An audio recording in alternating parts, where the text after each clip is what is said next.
അതുകൊണ്ട് അതിലേക്ക് ഞാൻ പോകുന്നില്ല. അപ്പോൾ ഈ TH കോടമ്പുഴ എന്ന് പറയുന്ന കക്ഷി നസീർ സാറിൻ്റെ ഒക്കെ ഏറ്റവും അടുത്ത ആളാണ്.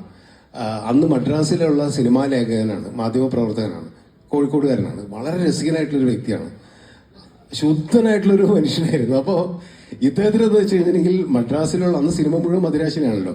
അപ്പോൾ അവിടെ നിന്നുള്ള സിനിമാ ന്യൂസുകളൊക്കെ അവിടെ ഓരോ സ്റ്റുഡിയോയിൽ പോയിട്ട് കളക്ട് ചെയ്യണം, ഇത് കഴിഞ്ഞിട്ട് എഴുതി കൊടുക്കണം. അന്ന് ചിത്രരമ അതിലെങ്കിലൊക്കെ ഇത് കൊടുക്കണം. അപ്പോൾ ഇത് എഴുതാൻ പുള്ളിക്ക് സമയമില്ലെന്ന് മാത്രമല്ല, പുള്ളിക്ക് കൃത്യമായിട്ട് എഴുതാനറിയില്ല. കാരണം നല്ല ഭാഷയിൽ എഴുതാനറിയില്ല. അപ്പോൾ ഇത് എവിടെന്നോ ശ്രീനിവാസനായിട്ട് പരിചയമായി. ശ്രീനിവാസനെ പുള്ളിയുടെ വീട്ടിലേക്ക് വിളിച്ചുകൊണ്ട് വരും. അപ്പോൾ ഒരു വീടിൻ്റെ താഴെ ആരോ താമസിക്കേണ്ട മുകളിൽ ഒരു ചെറിയ വീട്ടിലാണ് ഈ TH കോടമ്പുഴ ഭാര്യയും 2 പെൺമക്കളും താമസിക്കുന്നത്. അതിൻ്റെ മുകളിൽ ഒരു ഓല ഷെഡുണ്ട്, ഇങ്ങനെ ഓല മറിച്ചിട്ട് അവിടെ ഇരുന്നിട്ട് ഇദ്ദേഹം എഴുതുക. അപ്പോൾ ശ്രീനിവാസനെ ഇദ്ദേഹം എഴുതാനായിട്ട് അങ്ങോട്ട് വിളിച്ചു വരുത്തി. അതിന് ശ്രീനിവാസന്റെ പ്രലോഭനം എന്തായിരുന്നു അറിയോ? 3 നേരം നല്ല ഭക്ഷണം കിട്ടും. അതായിരുന്നു പ്രലോഭനം. ഭക്ഷണം എന്ന് പറഞ്ഞു കഴിഞ്ഞാൽ ഈ കോഴിക്കോടൻ ഭക്ഷണങ്ങൾ കിട്ടും.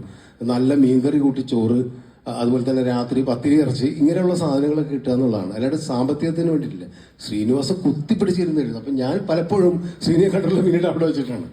അങ്ങനെ എഴുതി ശ്രീനിവാസൻ ആണ് കംപ്ലീറ്റ് ഇദ്ദേഹത്തിൻ്റെ ലേഖനങ്ങൾ അയച്ച് എഴുതി കൊടുക്കുന്നത്. അപ്പോൾ ശ്രീനിയുടെ ഈ നർമ്മമൊക്കെ ഉണ്ടല്ലോ, അതിൽ നമുക്ക് കാണാൻ പറ്റും. അപ്പോൾ TH കോടമ്പുഴ നസീർ സാർ ചോദിച്ചു, താൻ ഭയങ്കര രസമായിട്ടൊക്കെ എഴുതണ്ടല്ലോ, ഇതെങ്ങനെ സാധിക്കുന്നത്? കാരണം ഭയങ്കര ഹ്യൂമറൊക്കെ ആയിട്ടുള്ള സിനിമയായിട്ട് ബന്ധപ്പെട്ട് അത് എന്താണ്, അപ്പൊ ഒരു ഗോസ്റ്റ് റൈറ്ററായിട്ട് തുടങ്ങിയതാണ്. മാധ്യമപ്രവർത്തനം തുടങ്ങിയ ഒരാൾ കൂടെ. ശ്രീനിനെ പറ്റി ആർക്കും അറിയാത്തൊരു കഥയാണ്.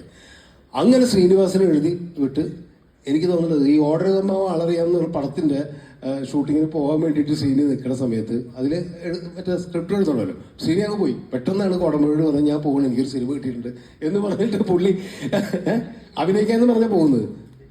അങ്ങനെ TH കോടമ്പുഴ എന്നെ തപ്പി വരികയാണ്. അത് കഴിഞ്ഞ് 2 ദിവസം കഴിഞ്ഞപ്പോൾ കമല ഒന്ന് വരണം, കാരണം എനിക്ക് എഴുതാനാളില്ല. അങ്ങനെ ശ്രീനിവാസന് പകരക്കാരനായിട്ട് TH കോടമ്പുഴയ്ക്ക് എഴുതാനായിട്ട് കുറച്ചു കാലം ഞാൻ പോകുമായിരുന്നു. ശ്രീനിവാസൻ തിരക്കഥ എഴുതാൻ തിരക്ക് വരണവരെ ഞാനൊന്ന് അസിസ്റ്റന്റ് ഡയറക്ടറാണ്. സേതുമാ സാറിലൂടെ PN ഒക്കെ വർക്ക് ചെയ്യുന്ന കാലം.